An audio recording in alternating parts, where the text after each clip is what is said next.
Is a story of a Martian invasion of planet Earth.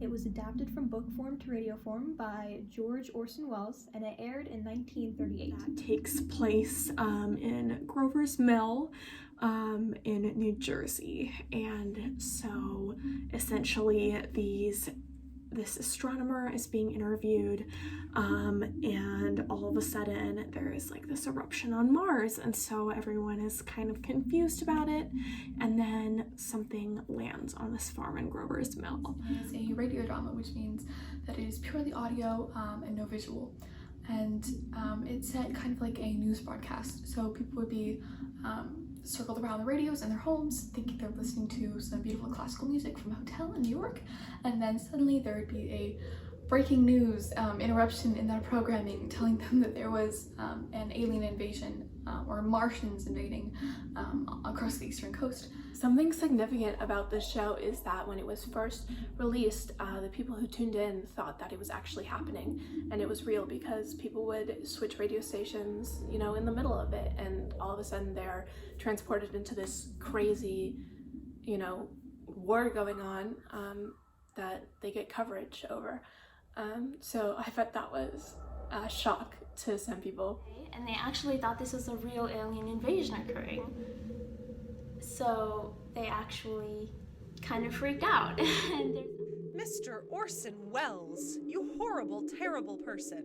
I dialed WABC a few minutes past 8, and lo and behold, I had just returned from Princeton. I hear about monsters from Mars tearing the Earth to pieces. Black smoke over Raymond Boulevard, 15-minute drive to my home. Has the end come, I'm wondering? Wild thoughts racing through my brain. I wish my heart would suddenly stop ticking. I was 6 years old, and my stepfather at that point in time was packing the car because it was so real and so realistic that everybody thought the world was ending, and we didn't know where we were going to go, but we were in the car. And I mean, this is many years ago. So, and my brother was just a baby, and we were all packed up and ready to go. And then they made the announcement that this was not real, this was a radio show. It's an analogy for how we live today. How we live in a time where the ability to create deceptive simulations, especially through media, has become essential to exercise power. Over the past 6 weeks, 44 students and I have been working to create this theatrical experience that is an at-home listening production for our audience. There are actors who create all of the vocals for the production, and then Foley artists who create all of the sounds for the production, and then sound engineers, mixers, and sound supervisors who are essentially putting it all together so that our audience experiences a suspenseful, tense, and realistic War of the Worlds.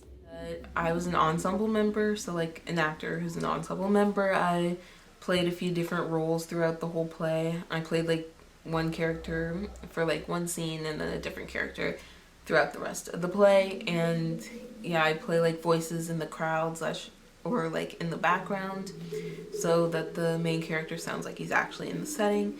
So I'm basically like reacting to the aliens and the spaceships and just basically like the whole invasion and stuff.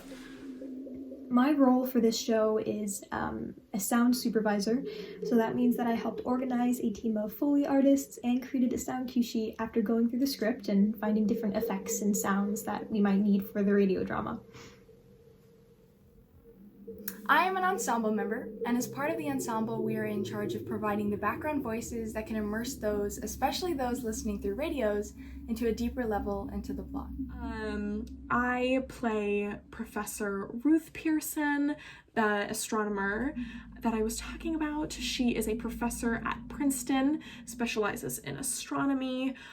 She is very, very interesting. I see hopefully a lot of myself in her. She's very intellectual. She sort of tries to rationalize through the entire thing at the beginning, and then resorts to documentation as the alien invasion is happening. And so it's been really, really fun to play her character and to get inside her mind. In War of the Worlds, I am both a Foley artist and an ensemble member. What a Foley artist does is create sounds that aren't the voices. For example, if you hear like a paper shuffling, that was created by a Foley artist. So that's been super fun. And I'm also an ensemble member, which is like background voices to create ambiance. And yeah, because otherwise if you hear, like if it's supposed to be at a party, it wouldn't be natural if you just heard that one main character's voice. So you need ensemble members to really create the mood and the ambiance of it. So some of my roles and responsibilities in the show included being on both cast and crew. So for my casting position, I was a part of the ensemble, which was so much fun. I was part of the Meridian Room and part of the Grover's Mill crowd. I really enjoyed the Meridian Room because basically we got to improv being snooty old rich people. And though you can't hear all of our conversations clearly because that's the nature of being in the background, it's all supposed to blend together, there are lots of little conversations happening that are so funny. And then being a part of the Grover's Mill crowd involved a lot of screaming and running and crying, and it was really fun to do, but I got a lot of weird comments from my family asking if I was okay.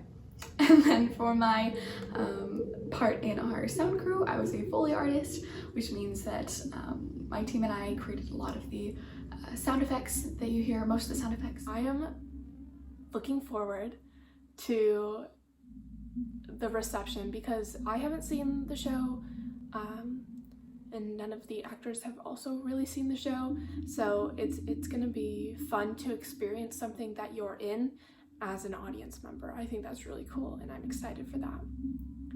I think the audience will like the show. It's definitely a little obscure and definitely new. It's a new process for everyone, but with COVID, you know, there's nothing we could really do, and it was a fun experience. As this is a pre-recorded drama, it is difficult to keep the same energy that we create when we rehearse theater in person. But essentially, it is all about the effort you decide to put into the show and sticking to our original purpose of sharing Orson Welles' story.